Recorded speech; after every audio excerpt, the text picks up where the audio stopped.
Hey, good morning. I didn't mean to do that weird entrance. I was just setting something down just as the timer ran out. But here we are.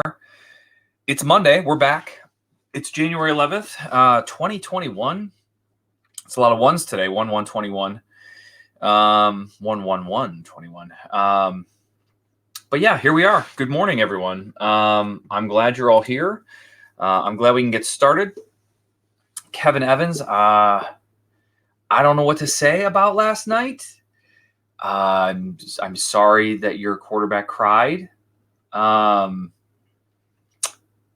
sorry that I don't know. I don't know how to be apologetic. I want to just gloat and gloat and gloat because last night was the most amazing football game I've ever watched in my whole life.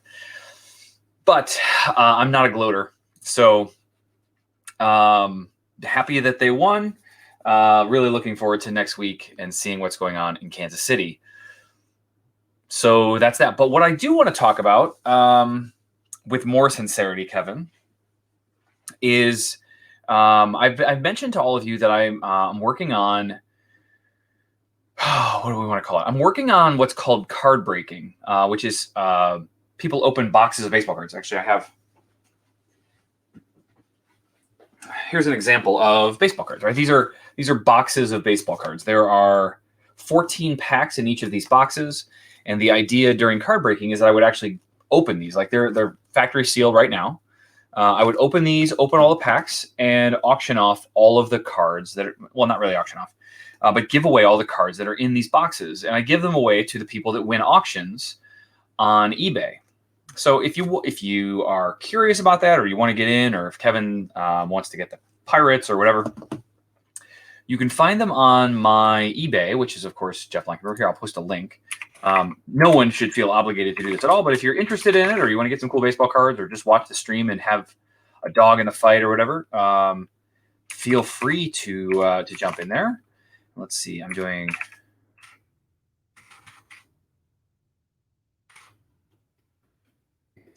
I think that's the link. See that? No, that didn't work. Oh, because it's not 01, it's probably 21. There we go. Let me fix that link. So it's this, but the last 0 is actually a 2. I don't know why I put 01. My brain still thinks we just turned the century, I think. So anyway, so I have these listings, and you can see you come in and you buy a specific team. And there's been bids on a good number of these already. But anyway, that's not actually what I want to talk about, although that's fun. What I want to talk about is the system that I built to track some of this stuff. So one of the things that I showed you guys last week was a simple React web page that I had built that allowed me to pull data from an Airtable. In fact, let me bring up a window here, and I'll bring it on screen for you like this.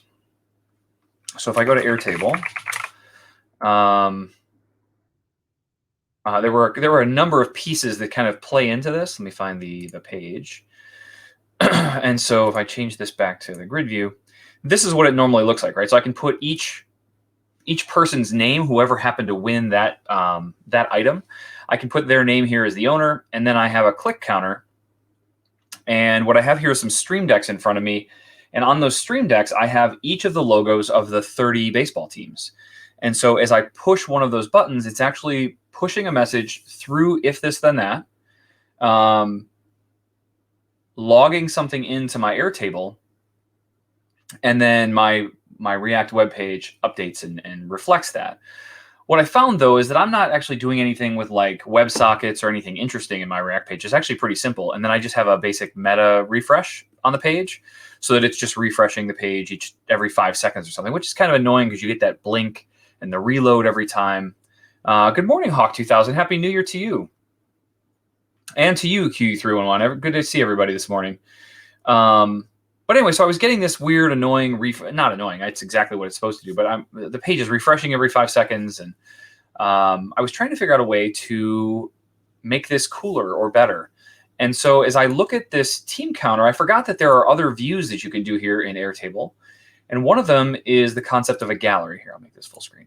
So you can see I've got this cool gallery, and I can even come in and customize the card. So if I want to show like the team owner or the click count that they have, right? I can make these cards kind of bigger and more diverse. I wish I had more control over the layout of these things, but you do not, in fact, have much more control than what I'm showing you right now. But I'm going to turn these off because I don't actually need them for what I'm going to do. But what I want is a really active looking leaderboard. And one of the things that I really like about this gallery view is that it's dynamic. So as an example, let's see if I'm going to open another. No, you know what I'm going to do? I'm going to come over here to Team Counter. I just want you to watch this. And what I'm going to do is I'm going to hit the let's use the Oakland Athletics. They're right here. So the Oakland Athletics are currently in, what is that, 7, 14, 20th place. But if I push the Oakland Athletics button once, you'll see that they actually just jumped up to the top, and they get this nice little animation, and everything kind of rearranges. And I love this because I don't have to build any of it. They've already done all of this. They have these cool logos, whatever. And so I wanted to figure out a way where I could do this, but actually use the web content that they have here in an effective way for my stream. So I got Stream Deck. I got to go back to this view, and what I'm going to do on this, well, I'll do it on this deck. I'll just leave the National League. So we'll play with the National League logos. But I created a new view that looks like this. And you can see that up here at the top, I have all of those logos showing, and those are the actual cards. So what I'm doing here in OBS, and this is pretty cool. If you guys do any kind of streaming, browser sources can be pretty powerful. What I've done here is I've brought that web page in, and then I adjusted the zoom here in this custom CSS for the page. I set it to 48%, which shrinks everything down. So if I come back to my actual browser, Chrome won't let me specify a specific percentage, but if I go down to 50% or 4 to 33%, you can see that the page shrinks down and gives me a nice two-row setup. And so that's basically what I've done here is I figured out 48% gives me exactly two rows of 15 teams each. And that's pretty much it. I'm just pointing to this thing. So that lets me have these things here at the top. But you can notice Oakland's first. So now as I'm doing the card break, and if we had, if I have some cards here, I'm thinking that I'm going to zoom this in more, but it's going to look something like this where I'm going through the cards. And I'm like, oh, that's a Cleveland Browns player. And I push the button. So I hit Pirates. You can see what happens at the top of the screen is that the Pirates moved. And then I push them a couple more times. And you'll see that the Pirates have now moved into first. If I hit the Dodgers a couple of times, the Dodgers logo will animate and slide. And so as I'm doing this live as I'm going, I'm like, oh, cool, a Giants card. Cool, a Nationals card. Cool, a Cardinals card. Braves, Rockies, whatever it is. As I go through this, that leaderboard is going to continue to shift. And I didn't have to write any code to do this. I mean, I had to set up the if this then that triggers to put something into this database, but now I don't even have to have my own web page. I think this is going to be pretty awesome. So I'm very excited about where this goes. I'm still concerned about whether the viewers, the people that are actually participating in these auctions, will think this is cool. And the incentive that I'm giving them to care about how many cards they got is the person that gets the fewest cards in the break, because it'll be random cards out of the packs. The person that gets the fewest cards actually gets all of their cards for free. So I will still pack up and mail them their cards, but I'll actually refund their money. So there's a little bit of an incentive to come in last place. And you could even get a really good card, but get very few cards otherwise.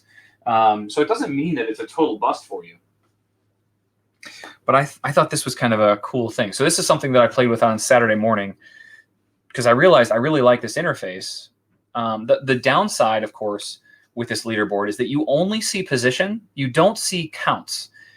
These icons are way too small when I try to fit them all on the screen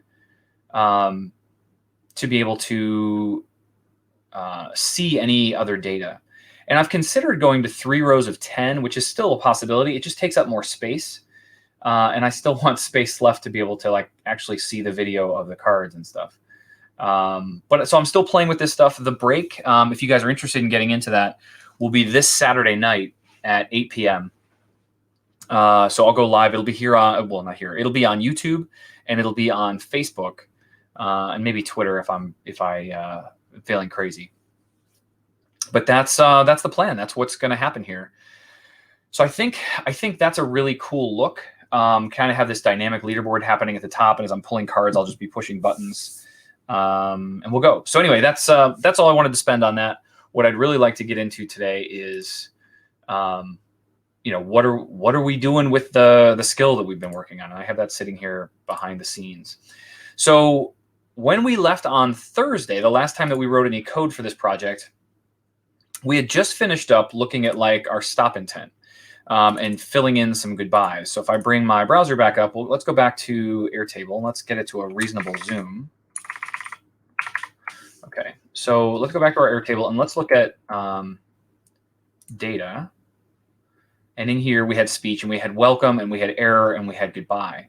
And one of the tricks that I was really struggling with is that we couldn't find an easy way to trigger our error cases, which is fine. I'm not worried about it for now. I'll know when we finally find an error. LJ, I want to make sure that I acknowledge your comment. Thank you, sir. Those Browns did something special last night, and I am looking forward to yet another playoff game this weekend. We started with, 12 teams in the playoffs, and now there's 6. I think that's pretty awesome. And who knows? Who knows where we go from here? So I don't actually know how to handle this. This is something that I haven't been in this situation. The last time the Browns won a playoff game, I was graduating high school, or I guess I had just started my freshman year of college. That's how long ago. I didn't have any gray hair then. So certainly the Browns age you. That might be a good way to put it. But anyway, so I have all these goodbyes.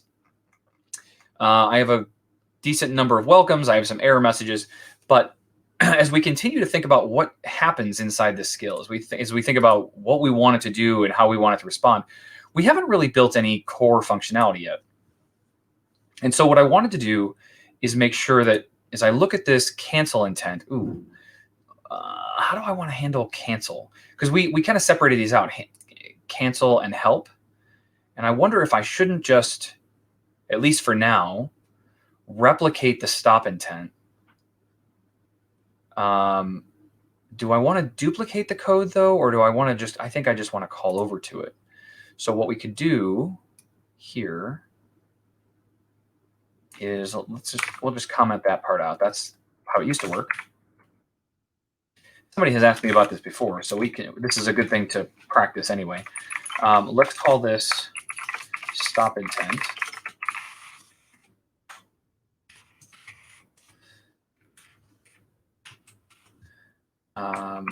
Like that, and then we can say, oh, you're right, it's totally overhead. There we go. Sorry, you guys are like, I really appreciate that you stay on top of me with that. I sometimes forget stuff. So in here, what we want to do is just say return stop intent handler input. This should do what I want. It basically allows me to call over to one of my other handlers without doing anything. So as I save this file, you can see that what I'm doing is I'm calling it a stop intent. Stop intent returns all of that JSON and everything that we need. So it allows us to pretty easily get the stop intent results for the cancel intent, which is how we generally treat this stuff. In most Alexa skills, the stop intent and the cancel intent do all of the same things.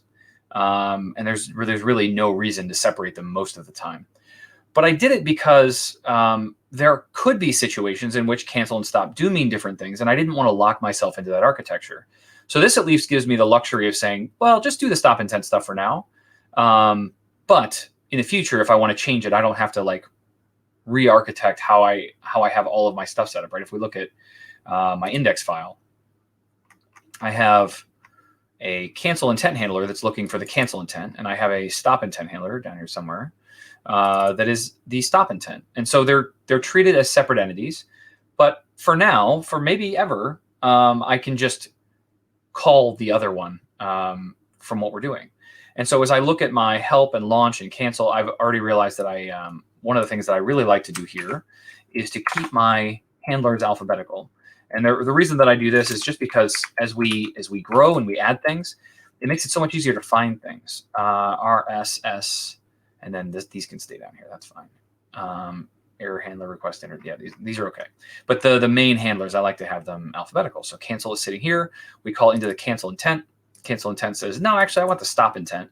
And it goes and routes that through the stop intent, and we get it. So let's see how that actually works. It would be valuable to test it and see that we're actually hitting the right place. If I can type.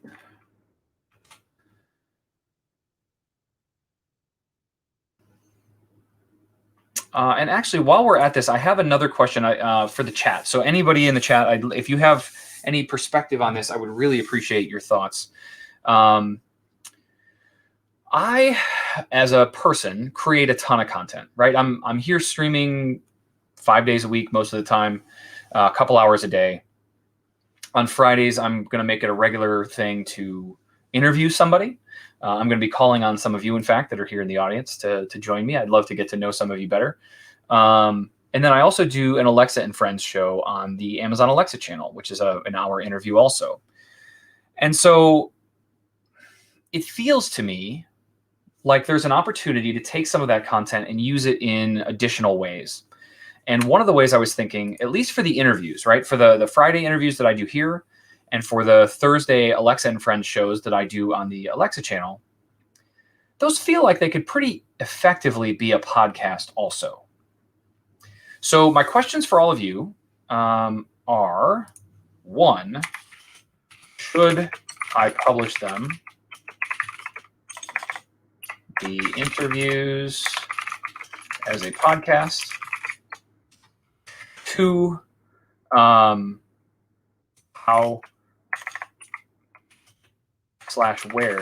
do I publish a podcast? Because I've never created one.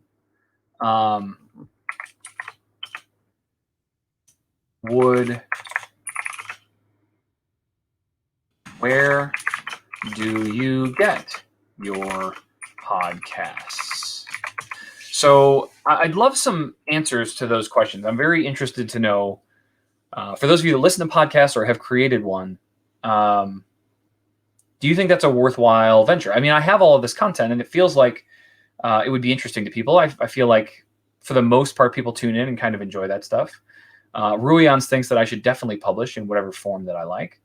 I've seen that there are also like video podcasts, but I feel like once I get a podcast set up, then I could also do like a flash briefing that has a weekly episode on it for Alexa. Might be cool. Ruians, for number 2, I'm 100% with you. I have also never done this. But I'm hoping maybe somebody has watched. I'm hoping somebody that is watching has done that before. So would love any feedback you guys have. All right, let's open Jeff's trivia game and see what we get. Are we hitting the right endpoint? We are. Welcome to TKO Trivia, the trivia game show where you answer difficult questions and win nothing. Perfect. And then we want to say cancel, and we should get a goodbye. Here we are again, always saying goodbye. Nice. And you can see that it ended. We didn't get to keep the microphone open or anything like that. So we said cancel, and it exited, which means that the code that we're running here, just returning that other intent, allows us to very easily do this. Podcast Addict, not sure where it gets its feed from. So the Ruians and everybody, I think the way that I understand it is that you could technically store your podcast files anywhere.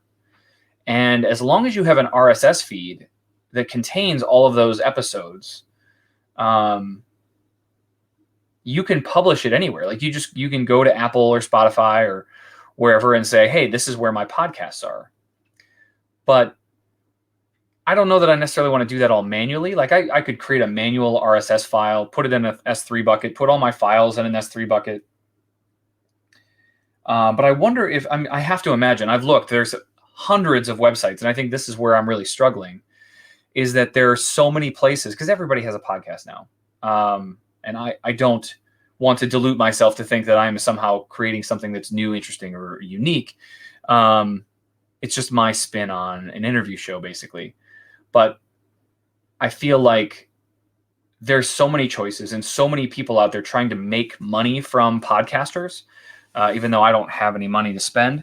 So I'm trying to figure out if it's really as easy as just uploading my files to a server and creating an RSS feed that I tell Apple and Spotify and everybody about. That seems pretty manageable, but nobody's spelling that out for me. Everything that I look for, every tutorial, every set of instructions that I find about podcasting is go to this website, sign up for an account, and use this service. And I don't want to do that. Like, I don't necessarily want to hand roll all this stuff either if there's an easy way to do it, easy/free. But I feel like I'd really like to understand the underpinnings of how this stuff works. So lots to explore, but I didn't know if any of you had any experience with podcasting or maybe knows somebody that has a lot of experience with podcasting. Lots that I need to figure out yet, but I just started the journey this morning. I was thinking about it this weekend about how we did that great interview with Chris on Friday, Chris DeMars, and how I do all these Alexa and Friends episodes that I'm quickly filling up a calendar for, and how I should be doing more with that content, right? It should be on YouTube. It should be on a podcast. It should be a flash briefing, all of that kind of stuff. So yeah, there's some things for me to figure out, but I feel like just a little more distribution might grow an audience significantly. So something to think about. Anyway, my cancel intent is now working. My stop intent is working as of Friday, so that's good. We created some speech types. This is basically our reference for the data that's in our database. My launch request is doing what it needs to do. My error handler, maybe it's doing what it needs to do. We haven't really done a good job of working with this one. I would imagine it's going to work. It's set up exactly the same as the others, but it was proving difficult when I was on Friday trying to generate an error, because there are errors that will just completely kick you out of the skill. And then there are errors that will allow it to just say, "Oh my gosh, we had a weird issue, and here we go." So I'm not gonna focus too much on that for now, but I do want to think about what my introduction looks like. So if we go back to our intros here, one of the things that I think I need to do,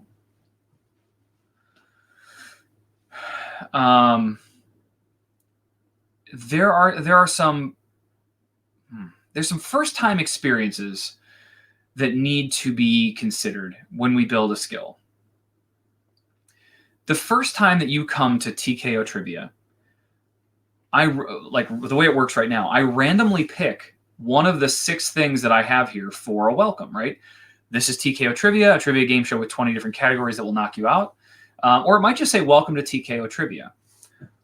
Now, one of the things that I'm going to add to this database, because these aren't just matched by the intent that you hit, but there's also what I call an action. I've called it in the past, I've called it an action query.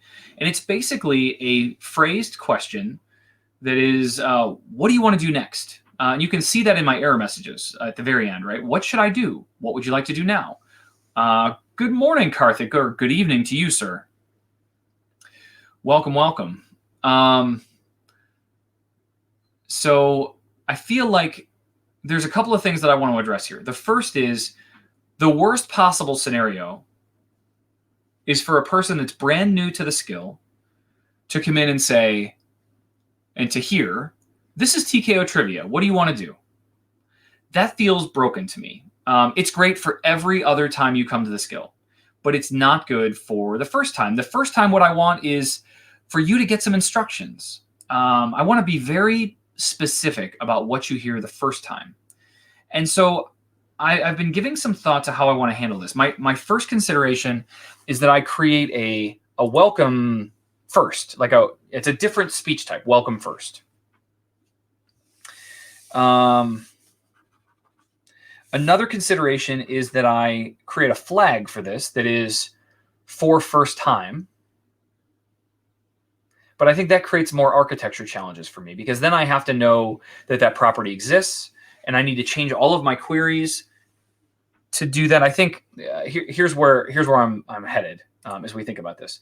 We have this get random speech function, and what this does right now is it goes into the speech table using my API key and whatever, and I'm getting one that isn't disabled, so false, one that has the speech type that I want, so whether that's goodbye or welcome or whatever. And then it also is in the locale that I've specified. So I'm looking for all three of those things. And when I find them, I want to be able to grab that list and then randomly choose one from that list. Karthik, that's a very good question. Let's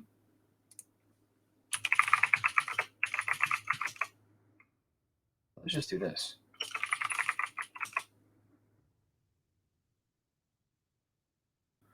The Cleveland Browns overcome history and adversity to win the first playoff game in 25 years. They erase history with a resounding playoff win.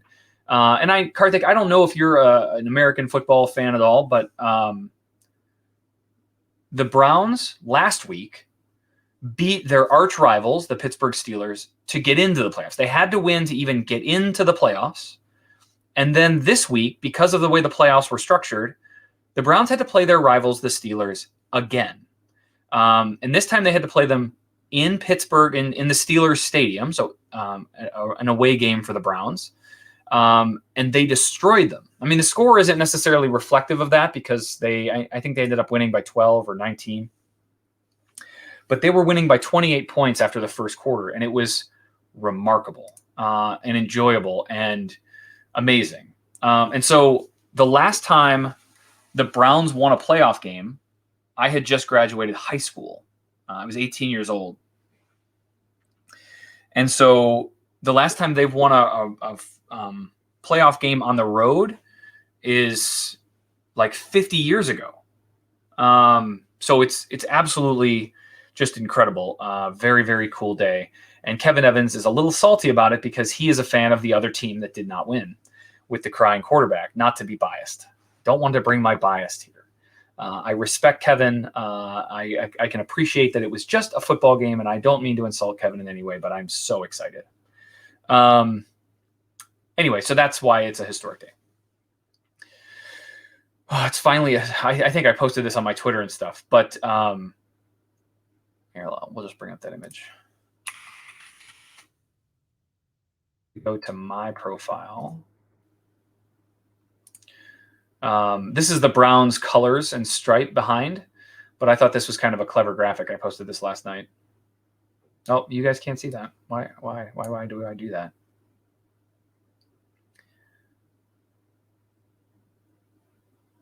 With everything else that we have going on around these United States, that was quite a thing to watch last night. So, Karthik, I think you and I have talked a bit about cricket. Do you have, do you follow any American sports, basketball, anything like that? I don't know that about you. Take care, Karthik. Good to see you just for a moment. All right, so back to what we were doing, which is looking at our get random speech. So it feels like, and this is probably lazy developer Jeff making this decision, but you can see that I already have this really nice function that talks to the database, does all these other things. If I add a new property that is like the first time thing that I want to say, then I've got to either create a completely separate function to get content, or I need to dynamically change this one on the fly depending on whether or not I want a first time speech or not. But if I just come into my database and let's just create a new record right here. And we'll call this ENUS, and we'll call this welcome first. Or maybe I should do it this way. First welcome. That way they'll all sort together. So I can see all the first time messages. That might be better. And then I can say things like, I really like this entry. So this will be the first thing you hear. Welcome to TKO Trivia, the trivia game show where you answer difficult questions and win nothing.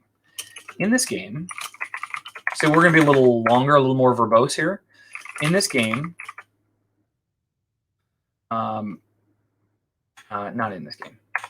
Each day, you can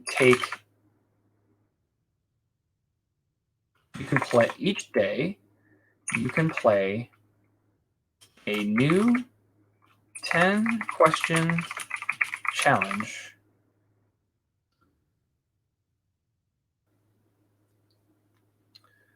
Each day, you can play a new 10-question challenge. But be careful, because if you get one wrong, you're finished.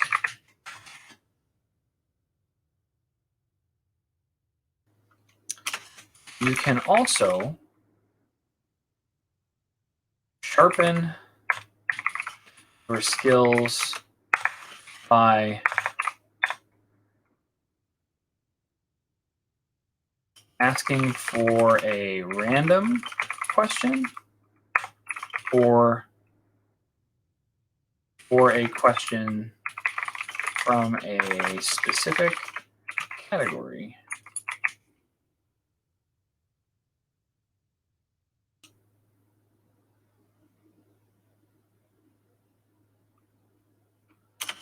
Try saying something like, play today's challenge, or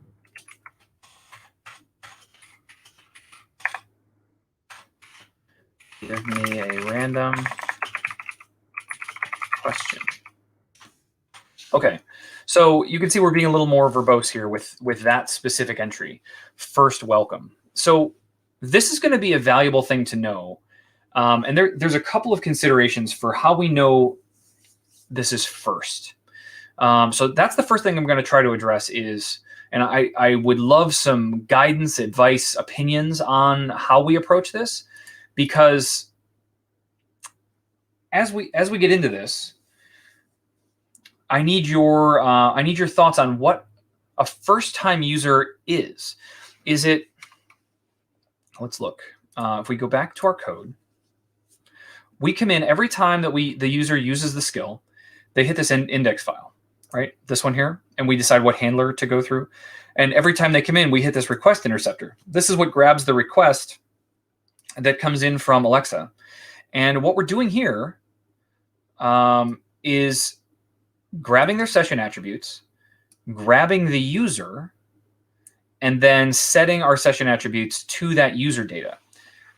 In this get user by user ID, though, get user by user ID, in here what we do is we try to call out to the database and find the user that has the unique ID that we have been provided. If they exist, then we return the user, and that's what we get.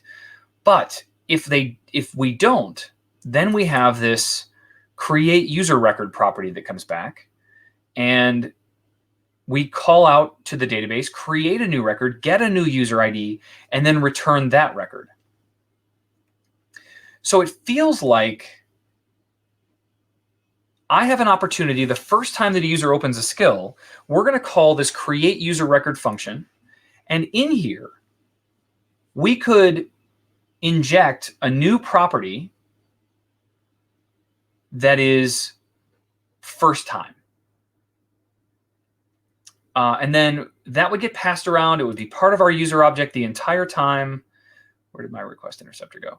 It would be a part of my user request, my session attributes, the entire time that they're here. And then when they end their session, so they stop talking or they close the skill or whatever, when they come back the next time, they will have had a record in the database.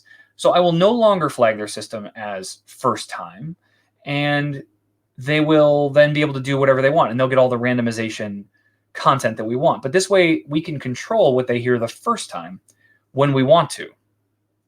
So I think the first piece that I really need to manage here is, how do I know that it's their first time? So get user by user ID, where I go get the user's record, it has to happen here. So I'm resolving my record, and I feel like we could just be a little deeper on what we do when we create this user ID. So I'm going to take this here like so. And instead of returning this, I'm going to say, do I use the term user in here anywhere? I don't. So we'll say const user equals. And this is going to allow me, well, actually we'll need let, because we're going to change this. So we're going to let user equal create user record. And this is where we go out, we call the database, we get the new user record, and we bring it back, but then we need to change it. And so we need to say user.fields dot, actually,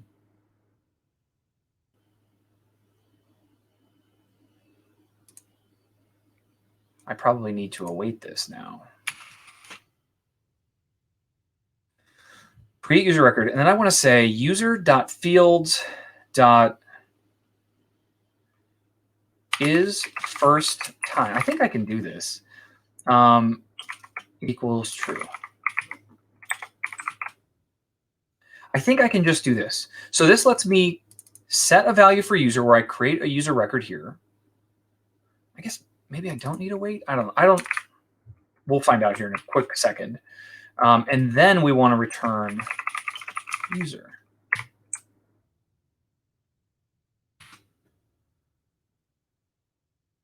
Okay. So now I need to go into my database first, find my user, delete this guy. So I've never been here before. And then what we want to do is, we've already quit this. So let's open the skill and see what happens. This is TKO Trivia. Great. Do I have, if I look at my user record, my session variables, it's probably easier to see it here.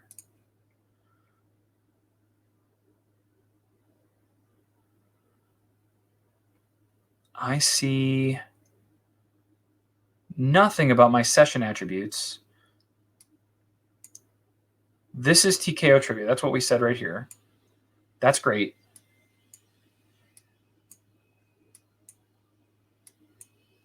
Too many scroll bars. Okay. But what I don't see in here, user, fields, Alexa user ID, Alexa record ID, but I didn't see an error either, right? So as we did this, it did what it was supposed to do. I didn't get an error.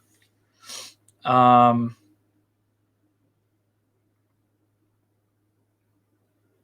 why wouldn't my new property show up there? Fields, Alexa user ID, record ID. I don't have is first time.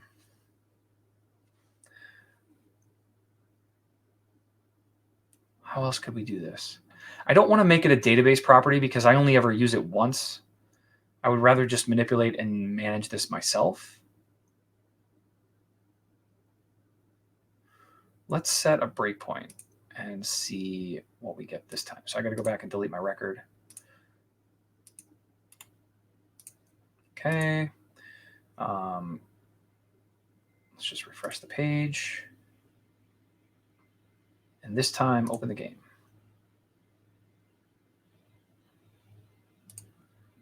So here,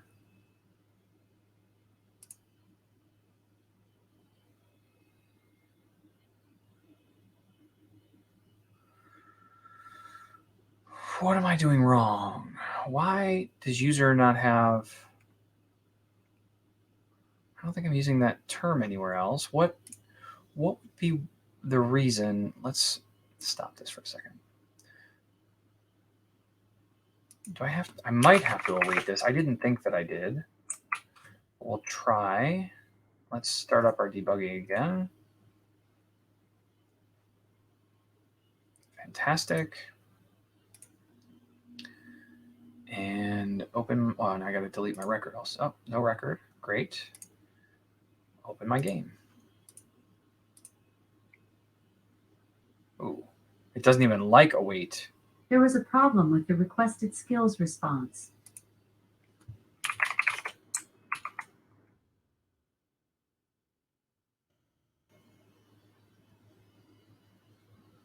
You don't like that?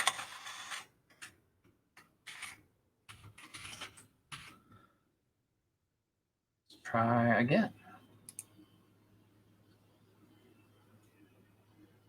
Okay, we are running.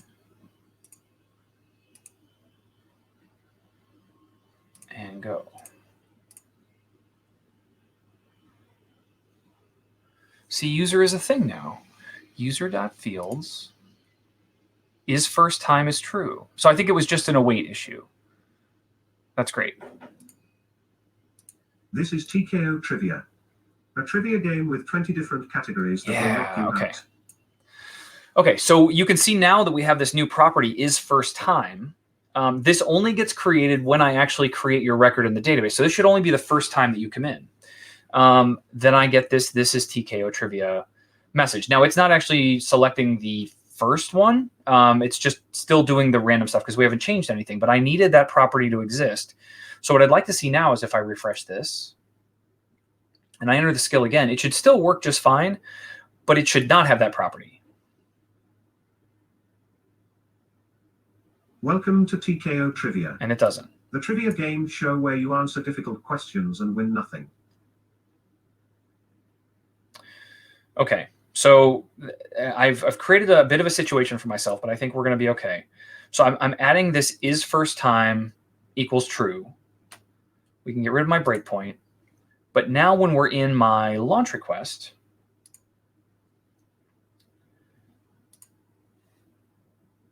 we want this to be welcome, or we want this to be, it is kind of a trivia game show. The host will be walking you through a game. But if you think it sounds funny, that's good to know. I was thinking of it more like a game show. Like there's going to be sound effects. You've got a host. It's kind of like you're on a game show. And there will be leaderboards and like multiplayer kind of stuff. So I don't know if it feels like a game show. I can see your perspective on that, though, where maybe it's just a trivia game. I'm not going to change it now, but that's an interesting consideration, Ruans. I like that. So what I need to do now is say, if this is their first time, then I want this to be welcome or first welcome. And if it's not, then I want it to be something else. I wish there was a better way to do this. I feel like I'm going to have to put a check now everywhere that I do this.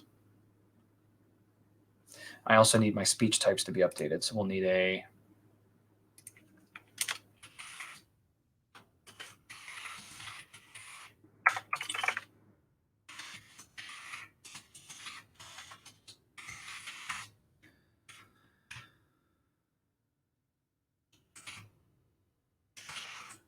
whoa, chill. Okay, so we now have our first welcome in there, but what I need to do on my launch request, one of these days I'm going to figure out why it does that. I have this data type. So, this is a pretty simple if statement where I need to create a let speech type equal, and we'll just say this.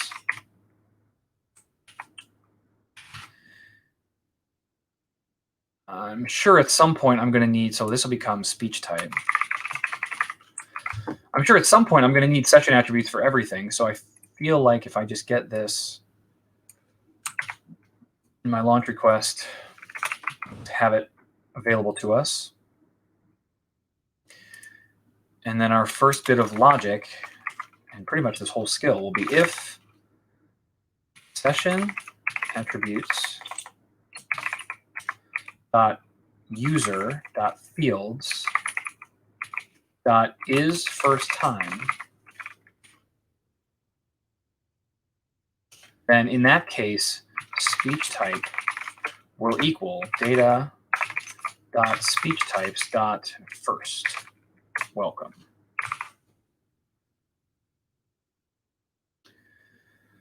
Okay, so basically what we're saying is, in all cases, I want my speech type to be this. But in this specific instance, right, in this specific if statement, if is first time exists, then I want to use first welcome. Okay, so come in here. Let's get rid of our record. Let's come here, refresh this page. And we should hear the longer, more verbose first welcome message. Let's see how this goes. This is TKO Trivia. If you thought Jeopardy was challenging, you're in for a treat. Boo for overwriting a variable. Corey, let's talk about this. So I have created this, and you don't like this piece? Oh, you want an else? See, I feel like this is cleaner. Like this is my default value, and then I'm just changing it occasionally. You would prefer that I mean, it kind of is a default value, but I understand what you're saying. So you would prefer this.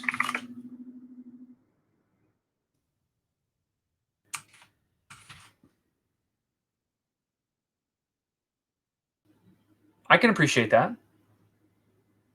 And then to initialize this thing, we just like that. You want curly braces also, man. One-liners, I really prefer not to use curly braces. You and I can disagree on some syntax. That's okay.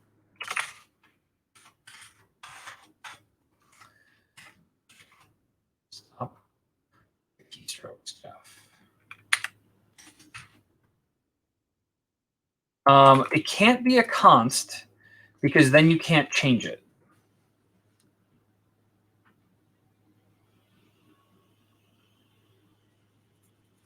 I think. I mean, if we can do that, that's great. But I didn't think you could.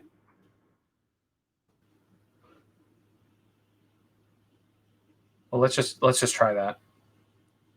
But I was pretty sure that you can't manipulate the value of a constant once it's been assigned. But I guess if I don't initialize it here, it's actually a rule I don't know. Let's see what happens.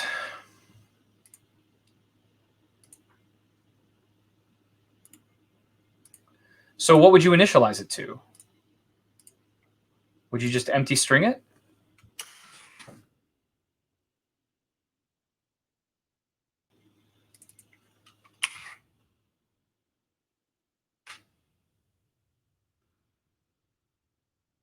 Got it. That is what I thought also. You cannot initialize it later. You can't set it later if it's a const. So let gives me that freedom.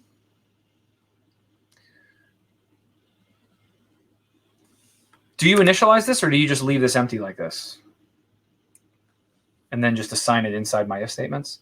Because there really isn't a default value, as you mentioned. Okay, here we go.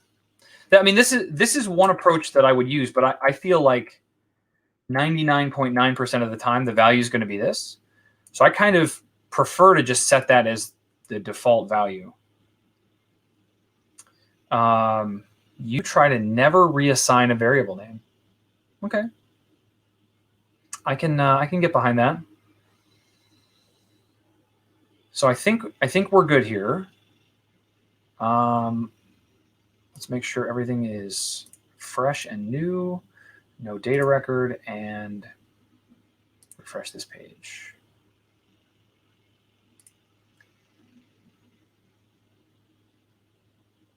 This is TKO Trivia.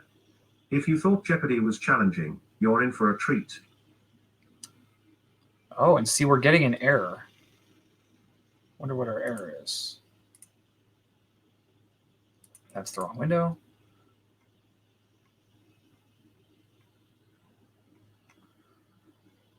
What error? Cannot read property SSML of undefined. Well, that's interesting.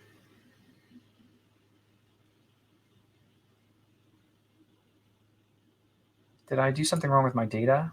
I think that's possible.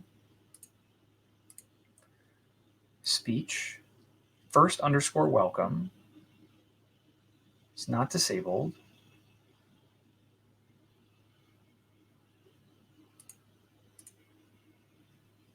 First underscore welcome.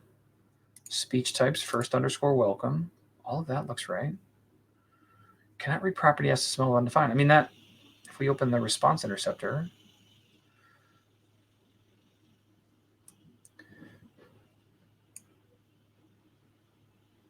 it's freaking out on this. But that's not really the issue. That's an issue with how this is being handled. What I really want to be looking at, if I can find the right file, is in launch request.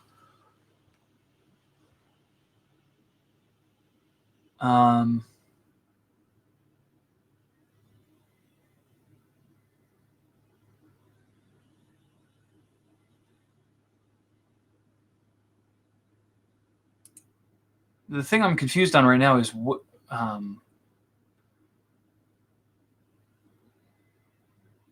is welcome coming back at?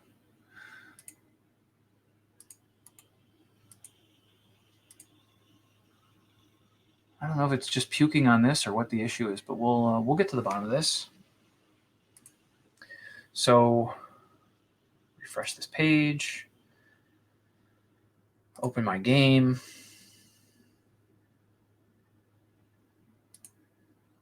Breakpoint says that speech type is welcome.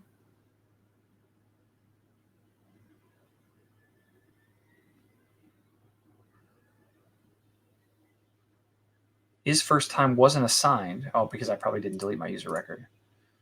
Okay, let's do this.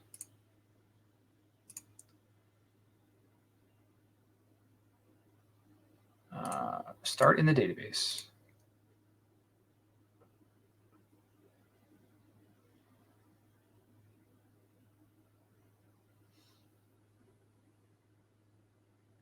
Yeah, Corey, I see what you're saying. That would be nice to be able to do that all in one line.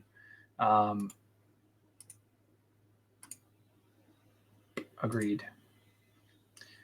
Okay, so I have first welcome. The requested skill took too long to respond. I know. I have no users currently. I have my skill debugging running. Yeah, I think I can do it with the question mark colon operator.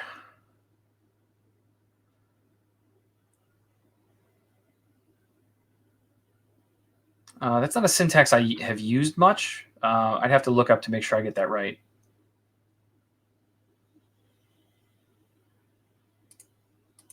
So again, no record. Refresh this page. Make sure my debugging is running properly. It is. And let's go.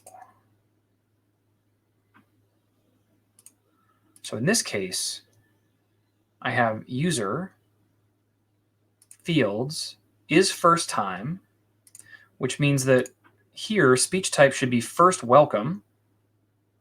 Great.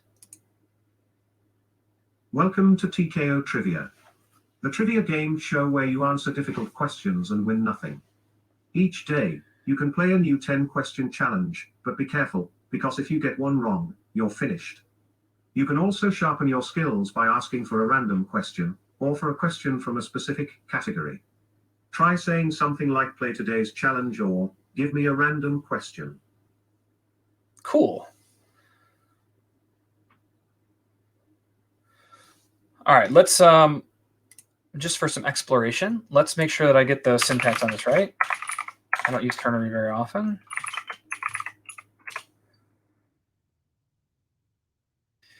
I'm going to say is member. Well, that's a true false, right? They're checking to see if true, false, or null. I want something that's a little more robust. So in this case,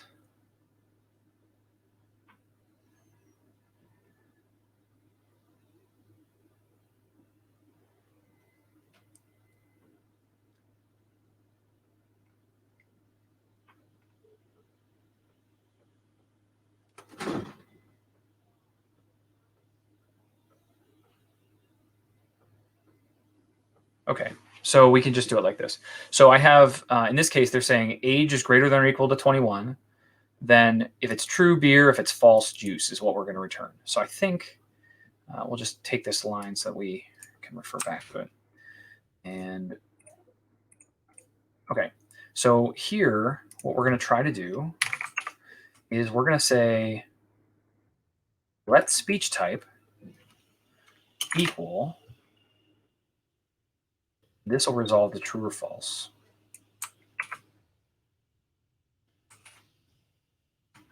And then we're either going to return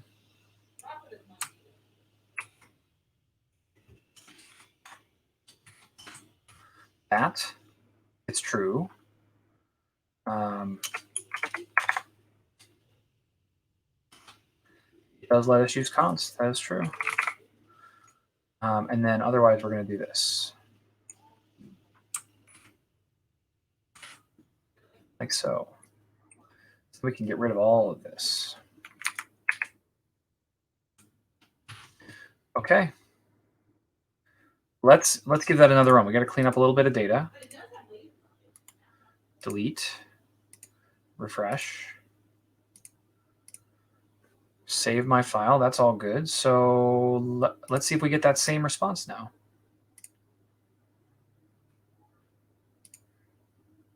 This is TKO Trivia, a trivia game with 20 different categories that will knock you out. That didn't work. I definitely had deleted my record. Why didn't that work?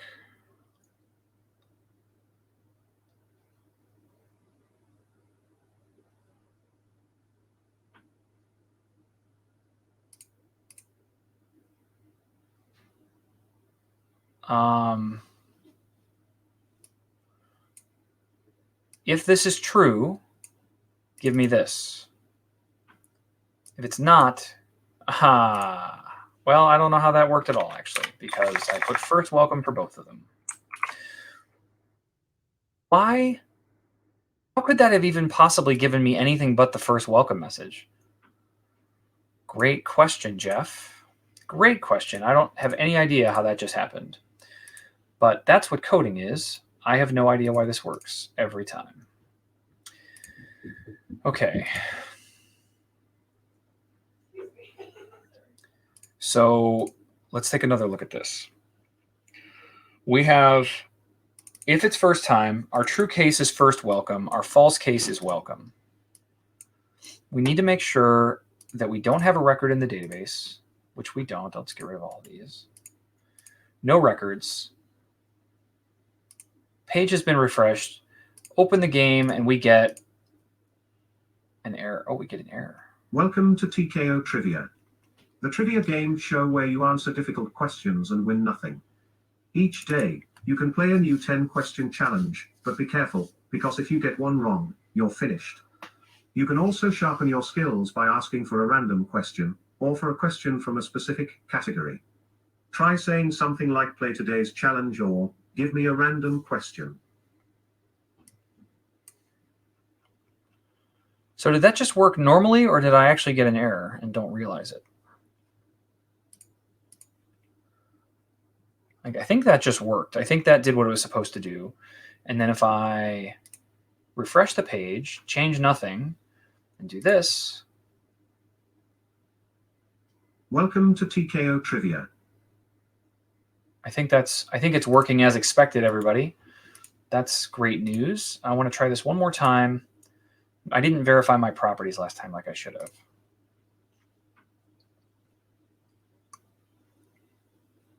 Welcome to TKO Trivia, the trivia game show where you answer difficult questions and win nothing.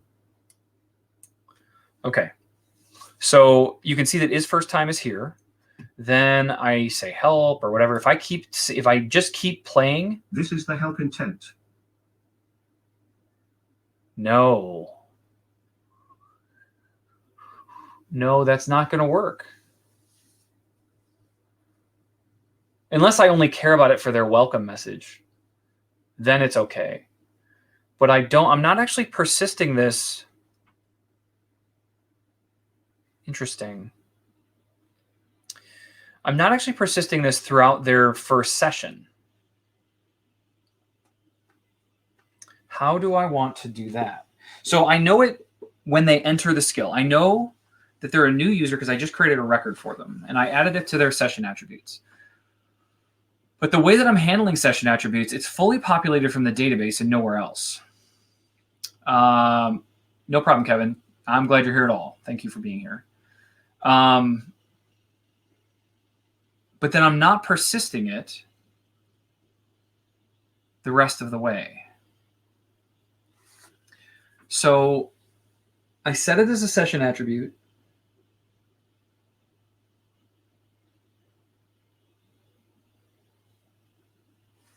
I think this is done in my request handler, my request interceptor.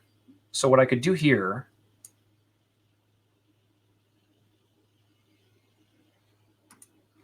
is say if user, no, session attributes dot user dot fields dot is first time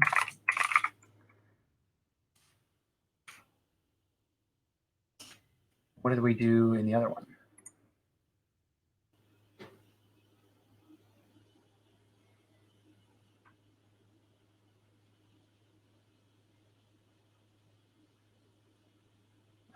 Where was I? Oh, let's get user rights ready. So in here, I was just doing user dot this. I think in here I could do the same thing where I say if it exists, then we're going to continue to have it exist. But this way, like second session, third session, whatever, that won't exist. So we're basically just adding that property back in each time.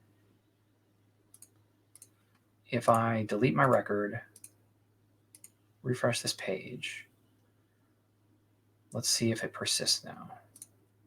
Did I save the file? I did. Okay.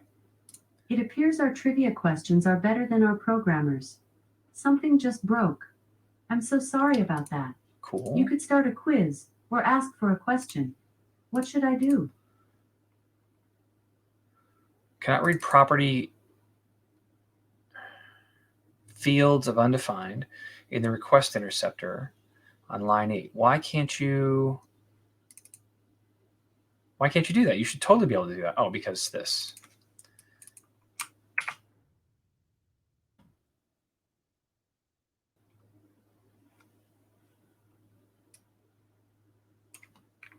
That's what needs to go away. All right, let's try that again. My mistake. Delete. Refresh. And go.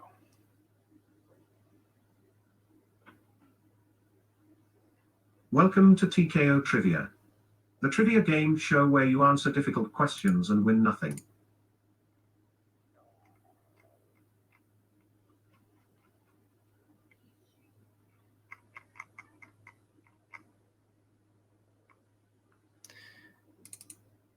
I don't know why that happens. Cannot read the SSML.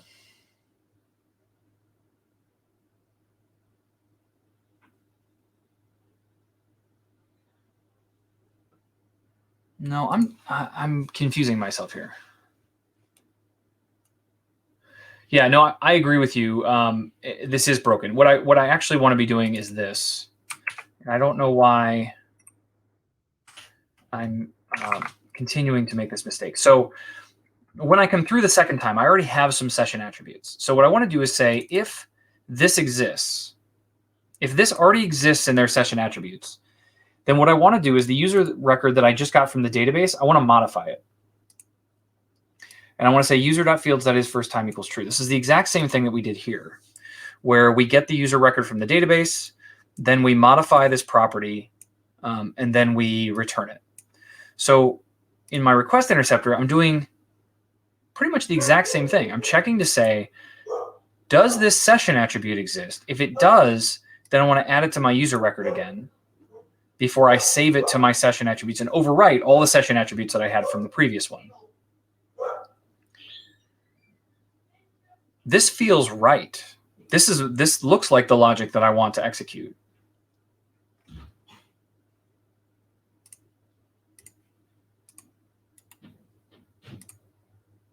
What's not clear is why it's giving me an error on user not existing. Something is definitely very broken. Yeah, it doesn't If only I could fix it myself. like that Sorry code. for the inconvenience. I've notified our developers. Cannot read property fields. Let's start over. What would you like to do now?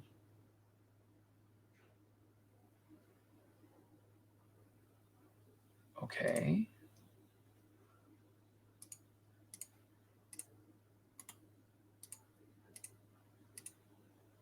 What are we doing here?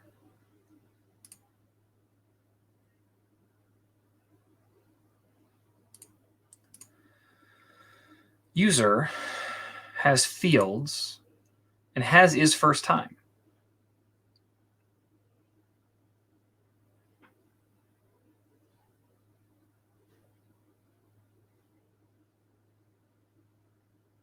But I'm saying session attributes, which, because that doesn't exist yet. Ah, okay. Got it. So let that go.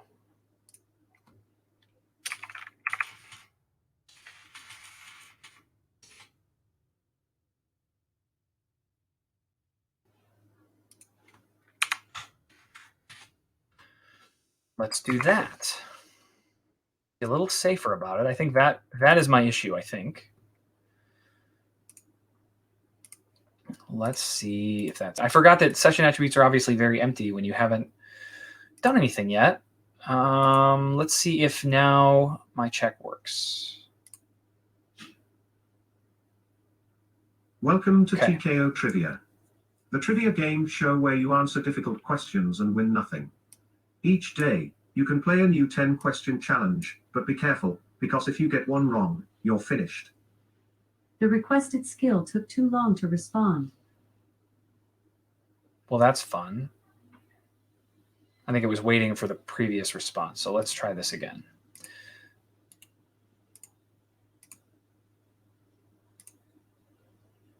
This should be a first-time message.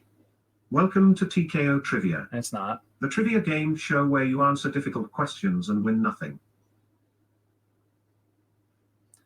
Thought that I had solved that. Okay. Debug session is new. No data records. Refresh this page. No pending queries. Go. Welcome to TKO Trivia. Okay. The trivia game show where you answer difficult questions and win nothing. Each day, you can play a new 10-question challenge, but be careful, because if you get one wrong, you're finished. You can also sharpen your skills by asking for a random question, or for a question from a specific category. Try saying something like "play today's challenge" or "give me a random question."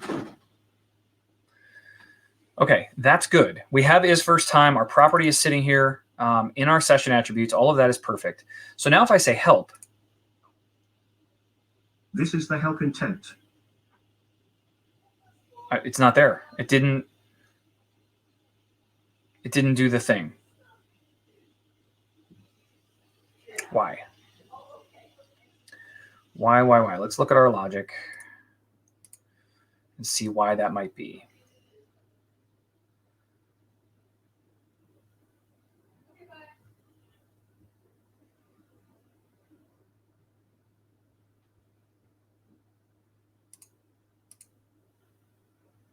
No, it's not the reflector. That's actually my help intent message. I'm pretty sure. If we look, this is the help intent. I think the intent reflector says something different. You just triggered help intent. You haven't created the handler for it yet. So I added this additional content just to remind myself that I'm in the reflector. But good catch, Hawk 2000. That could have been a easy miss. But this is my help intent. So I am hitting the actual help intent, but I'm not getting my session attributes, and I don't know why. This should most certainly have hit.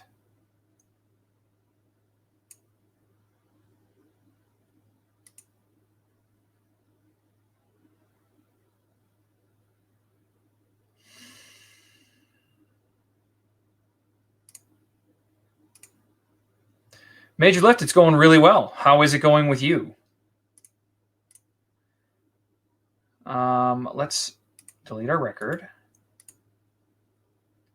and refresh our console. And this should work. This should just happen.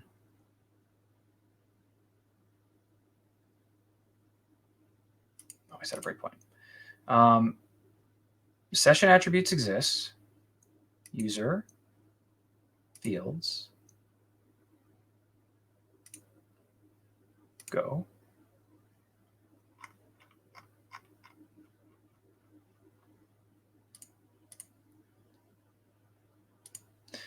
Didn't respond back. I love when the pipeline just doesn't do the thing. That is one of my favorites.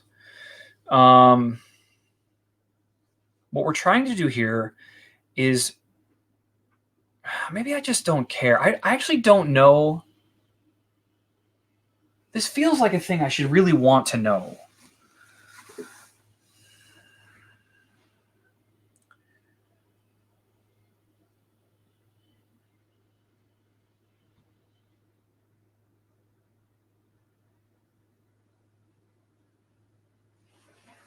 Everything about that felt wrong.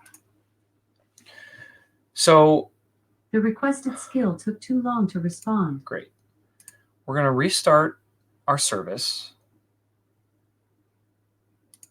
We're going to check our database and make sure that it's deleted. There's no records in the database. We're going to refresh this page. And we're going to open the game.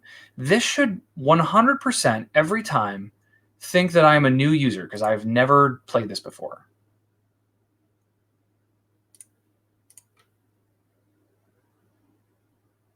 Fields is first time, great. Welcome to TKO Trivia, the trivia game show where you answer difficult questions and win nothing.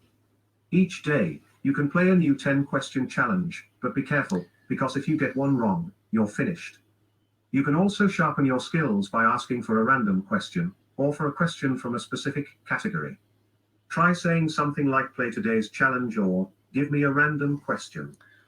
Okay, so Major Lift, I want to answer your question before I move on. So the thing that I'm working on right now, and we have working right here, is as part of my speech, as part of being able to understand what I'm saying to my user, I want to know if this is the first time they've ever used the skill. And so what I'm doing in my code is when you come in, I have to create a user record for you in the database if you've never been here before. So if I create a new record for you, I also append a property called isFirstTime. And I set it to true. And so this means that this is your first time. You've never been here before. And I have that field saved in my session attributes. So you can see that I have session attributes.user.fields.isFirstTime. Great.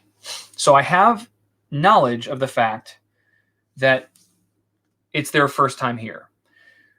But this is not something that I store in the database. This is not something that I persist because I really only care about it during your first session. That's the only time that I'm ever really going to use this. And so I need to persist it over and over and over while it's your first session. But when you end your first session, I then never want to see this property again. And so the way that I'm handling this is I'm checking. This is what gets my user record. If you were brand new, the record that gets created will be passed back and it'll have those properties, which would be user.fields.isFirstTime. What I'm checking is to say, do the session attributes already have that data? The only way the session attributes would have this data if it's the second thing you've said. So you open the skill, the first time you come through, session attributes is going to be empty.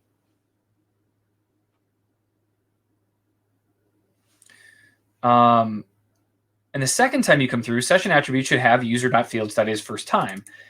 If it does, then I want to set that to true again. I want to continue to append that property every time that you come into the system while it's still your first session. But once these session attributes are washed away, there will never be a way for you to get that property assigned again. So all of that feels right. So if I just come in here and say help, because you can see it's in my session attributes right now, if I say help,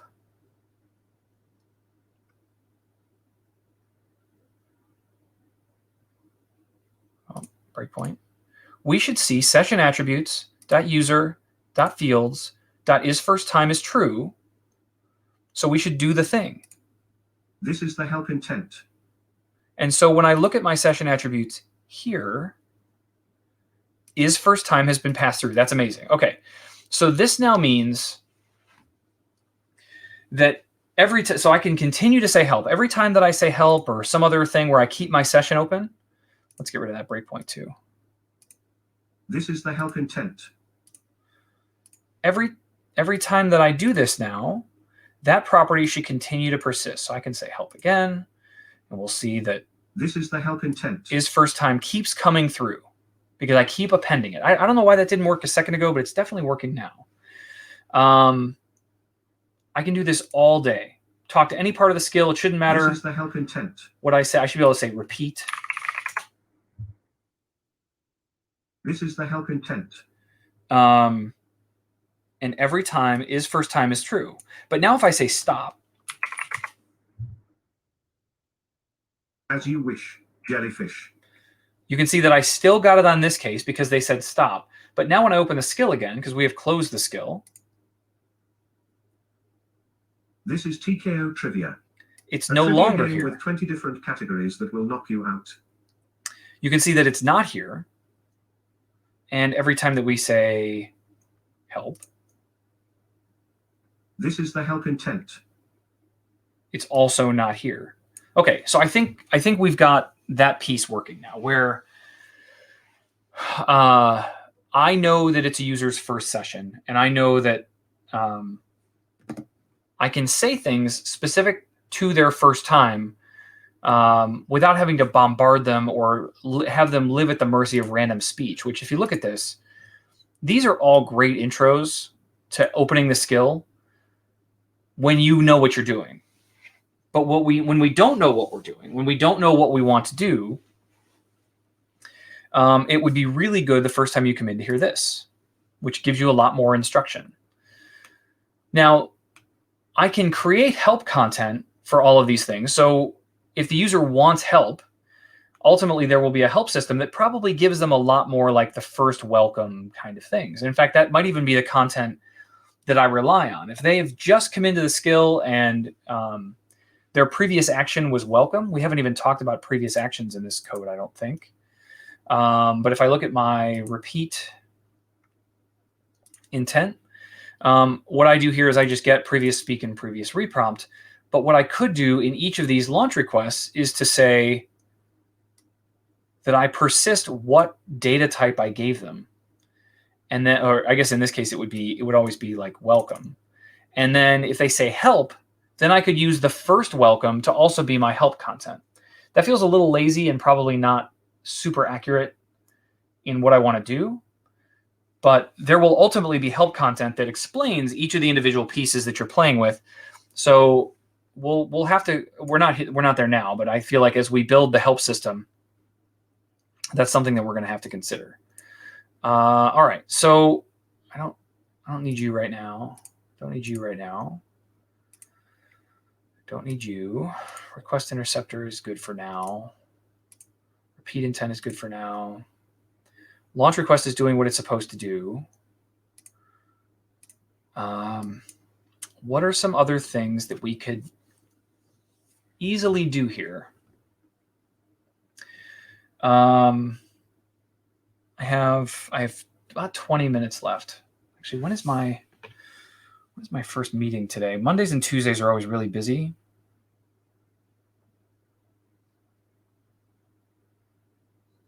Yeah, I wonder if I should wrap up sooner than later. I want to keep going on this though. Let's add a new intent handler. I think that's a fun thing to do. Interaction model, ENUS. I have all of these intents so far, including my answer intent, which I'm not really using yet. But we could have a. Well, how do I want to do this? What am I really thinking about here? Am I ready for that yet?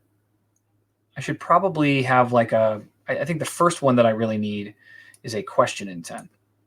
Let's focus on the paths that we've created. So this will be question intent.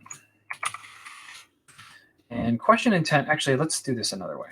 Let's go in here to build. So if I look at my interaction model and my intents, this is what we just saw a second ago, but it's in a web interface. And we're going to create a question intent. And we'll create that. And we might say, give me a random question. We might also say, and this is where our categories will start coming into play, something like, give me a sports question. But they might also just say sports. They might say sports question. I want a sports question. Let's see. What do you want to do? I want a sports question. Give me sports. Let's try sports. Those are all things that I can do, but the challenge with these is that I certainly don't want to write sports in all of these. So what I'd rather do is take this and create a slot called category. And then this will just become category everywhere.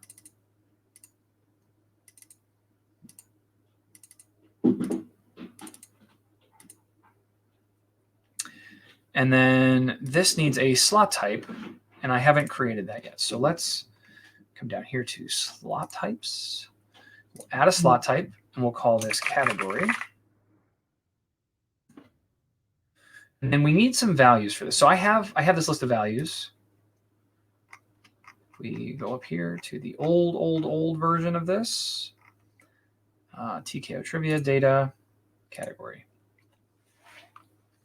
So art and stage, business world, on and on. And we're gonna make this more robust for ourselves, but we'll do this here. So art and stage, the category, and we'll have some synonyms that are art and stage and art, just to play it safe. We'll get this next one. Yeah, we could put theater in there as well. That's a good one. Good. Business world is next. So we'll do business world. This will also have like business. And that's probably fine for now. But if you guys think of other synonyms for these, it's great. Next one is design, which isn't necessarily art, because that's art and stage. Design is like company logos and colors and things like that. So we'll just leave design as is. Next one is film. This is going to be movies, cinema. What else you got in here? Motion pictures.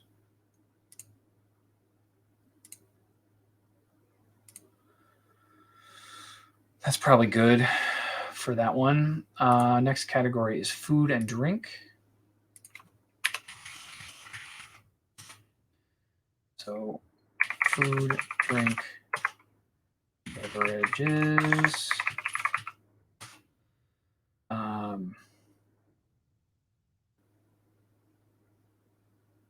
don't know what else I want to put on that one, but I'm sure they will come up. Geography.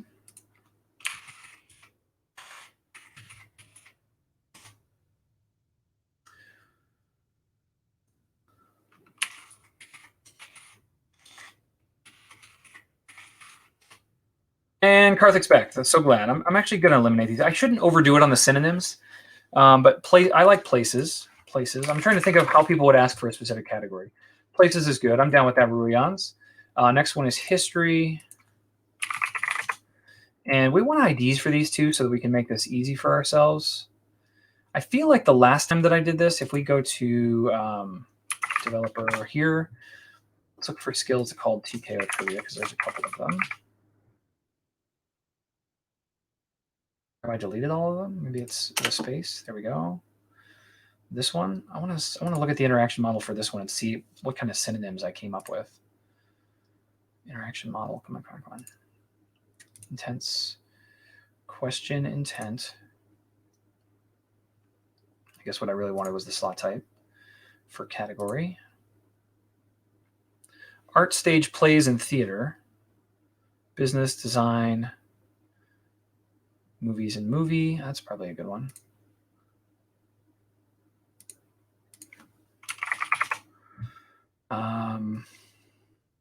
Food and drink, geography, history, historical. I think when I built this a long time ago, I just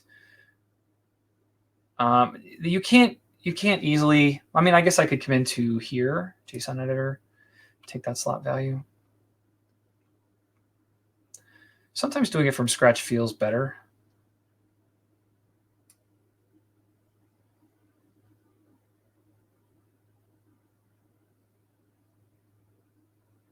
Like that. And back to this one.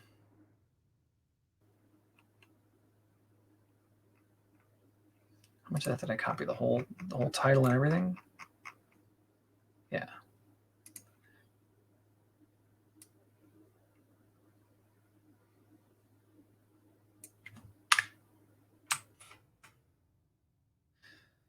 Okay with that? Did I break it? Good. Okay, so I have my categories in there. So now if we come back to my interaction model, we look at question intent. No, I keep doing that. Slot types. Category. We have all of our categories in here. Now I have these record IDs in here. These were records for the previous version of my database. So this feels useful to me to be able to have the actual unique identifier from the database as something that gets passed around. Otherwise, I'm going to have to create some kind of lookup table or something in my system so that I can call these appropriately. Let's talk about Karthik here for a second. Not much of a sports person you were as a kid or a teenager, but as you grow old, you find you have better ways to spend your time than watching 12 to 24 men do different things with balls and bats. Like watching my stream. Well, that is so kind, so nice, Karthik. And I agree with you. I think that I view sports as a nice distraction. If I didn't watch sports, that would not be the end of my life. I know there are many people, many Americans that feel the opposite. Sports is life to them, but I don't know that I necessarily subscribe to that. So let's take these categories. These will be very important. And let's bring that down to our new database that we are creating. Data. We'll create a new empty table called category. We're definitely going to need this at some point. And the category names will look like this. Marvelous. I don't need notes. I don't need attachments. And we're also going to need an empty table called question. And if I think about how the question, excuse me, I should just open these as separate windows. If I think about how the question table is created, I don't think I can just open that in any window. I think I can do it here though. If I go back and back, I can do data. No. I'll just have to open a new window. Okay, so this one, we're going to do data question. This has a lot of stuff in it. And this one, we'll go down to our new one and look at data. We have this question table here. So the way that I structure this, I have a unique record ID for each question, not some other designated item. Okay, so question, this is going to be record ID.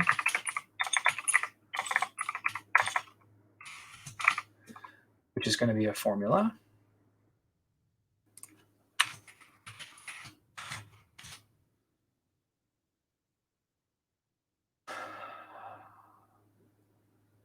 Oh, you got to freelance as a sports reporter? That's pretty cool. Behind the scenes is very cool. I have a friend who is a sports reporter for a lot of the Cleveland sports that I follow. And I've hit him up several times if he needs any help.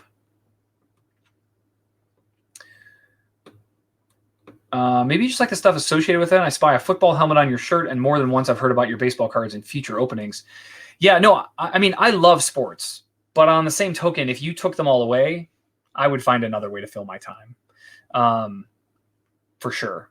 It's like I said, it's a good distraction. It gives me the sports cards thing is kind of a hobby. And I do tend to watch sports, but I just feel like I'm not. I know many people, especially people that are fans of the Ohio State University, that's their life. Like that's Saturday afternoons watching football. That's their thing, and I don't feel like that's me, even slightly. Okay, so now is where we start to get into some of our hardcore content. So the first pieces of this that we really need are these first three, right? Is disabled, locale, and category. So let's talk about those. Checkbox is disabled. Always want that kind of protection. I really like building that into my database. We need a locale that is going to be linking to another record. Yes, link to other records. And that will be ENUS. And then this is going to be linked to a record for category. Can't be in more than one category. Question: if you were not doing what you are doing now, in which sport would you be a superstar? Well, that assumes, I guess the question there, that assumes that the sports that I would be the best at have people that are capable of being superstars. Just as a quick background on me, we can go to full camera for this. I was a 3-sport athlete in high school. I was a 2-sport athlete in college. But they weren't in sports that you can be a superstar in, right? I'm decent at most athletic pursuits, but I was never great at things like basketball, football, baseball. I was okay. I wasn't going to make a varsity team anywhere. But I made my high school golf team, played on my high school golf team. I played on I was on the high school diving team. So like diving off diving boards into the pool. Did that very well. That was definitely my best sport at the time when I was in high school. I went to states, which is like the biggest competition you can get to. So I did very well there. I actually went to college to be a diver. So that was something that I did at a collegiate Division I level as well for my freshman year until I hated it and quit. And the third sport that I played in high school was men's volleyball. And so I was a good setter, played a lot of volleyball. And when I quit diving, I joined the volleyball team at Bowling Green, where I went to school, and played there as that instead. So played lots of sports, probably wouldn't have been a superstar in anything where they have superstars. But if I could just pick one, if I just get to make up a fantasy world, I would very much like to be a pro baseball player. Love playing baseball. And it's one of those sports, very similarly to cricket, where you need 18 friends to play a game of baseball. And that can be pretty challenging. So it's really hard to just go play a game of baseball without having a lot of organization and a lot of people. And then you want to make sure that those people are on par. Karthik, you have no idea how much I would love to come back to India and play cricket with you. That would be amazing. I would love for you guys to teach me the game. I get the general concepts. I've watched plenty of it on television, but I've never played. I've never even swung a cricket bat. I've held one, but I've never swung one. And I think that would be quite remarkable. Let's make that happen. Maybe not this year, but soon. Anyway, that's my sports history story. But I was a rather good diver. That was when I was thinner and had a 6-pack and looked good in a Speedo and all that. That is not really true anymore. But I'm also not diving anymore. Okay, so I have a question database. I don't need any records yet. Rion said he played in his driveway with only 3 people. Yeah, we used to throw the ball around, or you have one guy fielding and one guy pitching. But to really like play a game of baseball with all the strategy and base stealing and all of that stuff, like to play baseball, you need 18 people. That's just how it works. But you can play aspects of baseball or cricket with a few. So I have a category. I have that. Then we will have a question field. What else is missing in my category table?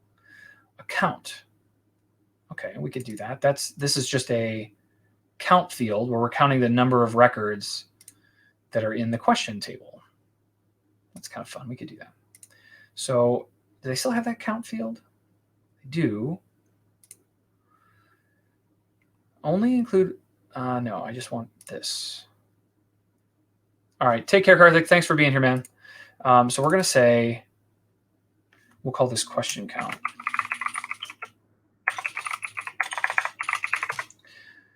Okay.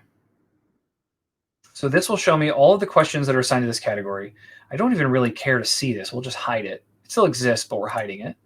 And then we have a question count. This is a counter that shows us how many questions are in that category. So if I come in here and I create a new record, ENUS, and then I choose a category and we take business world. I haven't even included any of the other stuff for the question, but in category now, you can see business world has one question. So I can see pretty visually how many questions I have in total for each category. And if we look at my old database, you can see that I had, at least 20 for each category, but it would be pretty easy to add more. I have access to many, many more questions if I need them. So my question table, though, is going to have a bunch of other stuff. They have a number. Why do they have a number? I mean, this was basically a sort order for me, but I wonder why. Did I actually ever use that number?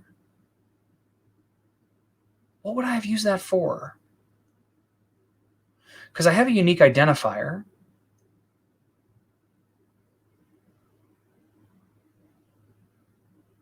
I don't remember why I had that number. But a question will have a lot of data. We're also, just so we can add some structure to this, we're going to have,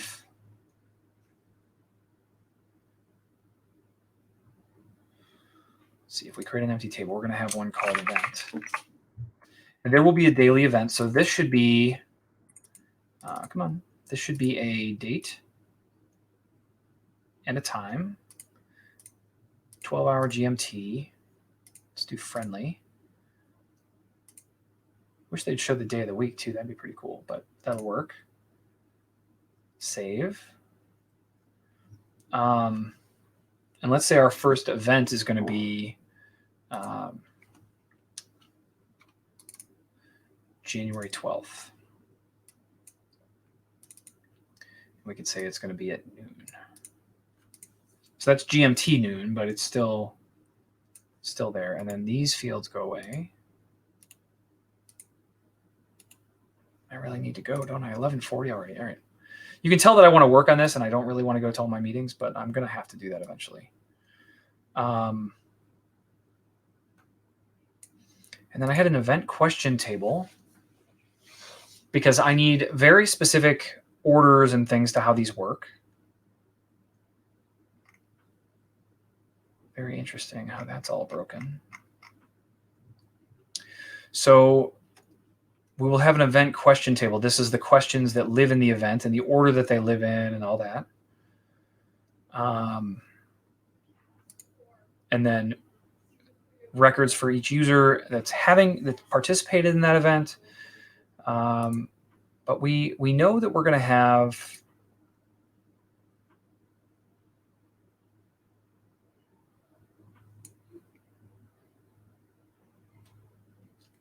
this is a really important column, the synonyms column. This is how I know the user got it right. And what I'm going to be using, and I think we'll probably work on this tomorrow if we want to build the question answering engine.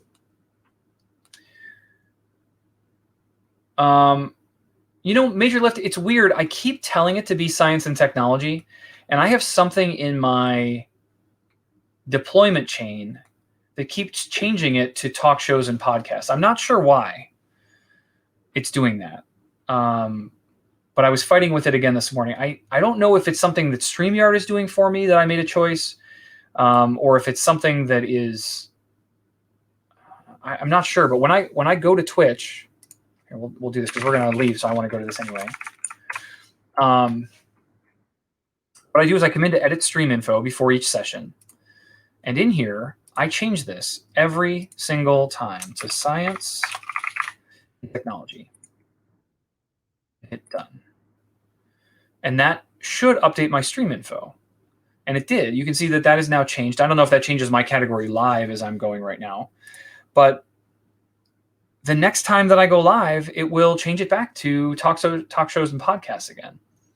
I don't really know why that's happening, but no, that is not my intention. And thank you for noticing that. But I don't want to have to change this live every time. That's kind of annoying. So the last piece here we're going to do for our question table is we're going to need a answer synonyms. We'll just call it answer. No, I can't do any of that anyway because that's not really what I want. What I want is, how did I do it here? Did I just have a comma separated list? Yeah, because I'm going to parse that and use it for other stuff. So this will just be single line text, create, and we'll call this answer. So this answer column is going to be the thing that I compare to the user's answer using dynamic entities to determine whether or not they got the answer correct. They would have to hit on one of the synonyms to be able to do that, or at least they'll have Alexa verify that like what they said matches a synonym enough. So we'll have to be very crafty with that. And then we'll have all of this other stuff. This is all content basically that we're going to feed back to the user. So voice question, card question, screen question, voice answer, card answer, screen answer. These are the things that we'll actually say. So even if the user says the answer is Pollock, for Jackson Pollock, when we tell them they got the answer right, we're going to say, yes, the answer is Jackson Pollock, right? And that's this piece. So we never read these synonyms. This is just the pattern matching, for lack of a better term, the machine learning that we're using to determine whether or not the user got it right. And then one of the other pieces that we'll have is, for most of the questions, a voice answer note. This is something that we say, yes, the answer was Jackson Pollock. His name was actually John Lloyd Wright, but people call him Frank Lloyd Wright. So, or no, it's what famous architect's son invented Lincoln Logs. So we're asking for the answer Frank Lloyd Wright, but you can then say like, oh, by the way, Frank Lloyd Wright's son was named John Lloyd Wright, right? Those kinds of things are nice to do after a question. And then I even have in this database a picture of Frank Lloyd Wright and Falling Water, which is one of his most famous architectural feats. So that is what I plan to do for all of these questions. Is that way when we have a screen or we have whatever, we can show all of that data on the screen. And when we don't have the screen, we can still at least tell them some cool things. So most of these fields will eventually make their way over. But the keys for now are, is disabled locale, category, probably need voice question at least for now. So that we can do this stuff tomorrow. So this will be voice question. We have answer. We should probably also have voice answer. Anything else that I want to bring in here? Voice answer, voice question. We'll worry about screen stuff later. And voice answer note. Okay, we'll bring that one in too. This will be voice answer. Okay. So I have the three values that I will want to use at some point, and then I have, this doesn't feel like answer anymore. This feels like answer synonyms.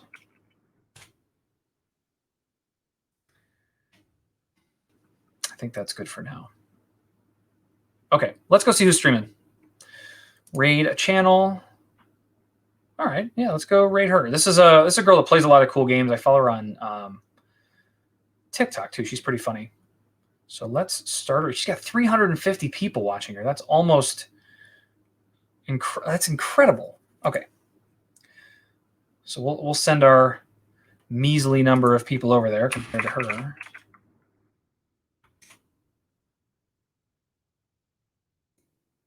And we're going to sign off. We're going to raid for now. Thank you guys all for tuning in. I will see you again tomorrow morning. Thanks for being here.